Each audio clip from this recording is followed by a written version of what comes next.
एक घने और सरसब्ज जंगल के दरमियान, जहां सूरज की किरणें दरख्तों के पत्तों से छनकर जमीन पर सुनहरा जालीदार फर्श बनाती थीं, वहां एक निहायत खूबसूरत सुनहरा हिरन अपनी मासूमियत और तेज रफ्तारी के साथ रहता था, जिसका सबसे वफादार और दाना दोस्त एक काला कौवा था, जो हर दम ऊंची शाख पर बैठकर अपने दोस्त की हिफाजत की फिक्र करता था।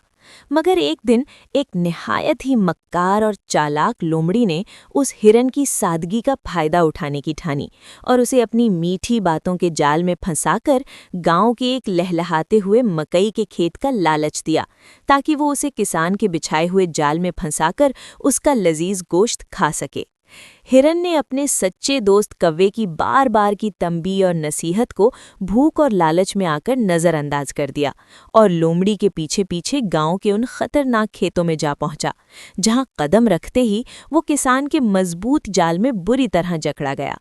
इस मुश्किल घड़ी में लोमड़ी ने अपनी हमदर्दी का निकाब उतार फेंका और मदद करने के बजाय झाड़ियों में छुपकर हिरन की मौत का इंतजार करने लगी, ताकि किसान के जाने के बाद वो उसकी हड्डियों पर दावत उड़ा सके। लेकिन सच्ची दोस्ती कभी साथ नहीं छोड़ती, इसलिए कौवा बरवक्त रहा पहुंचा और उसने हिरन को बचाने के लिए एक कमाल की जंगी तरकीब सुझाई कि जब किसान करीब आए तो वो अपनी सांसें रोककर बिल्कुल साकित हो जाए और मरने का ऐसा नाटक करे कि कोई पहचान न सके। जैसे ही बूढ़ा किसान अपनी लाठी लहराता हुआ वहां पहुंचा और उसने हिरन को बेजान और ठंडा पाया, तो उसने उसे मुर्दा समझकर जैसे ही जाल के बंधन खोले, कौवे ने पहले से तयशुदा मंसूबे के तहत जोरदार आवाज में काएं काएं करके फरार का इशारा दिया और हिरन एक ही लंबी छलांग में किसान की गिरफ्त से निकलकर बिजली की तेजी से जंगल की तरफ भाग गया।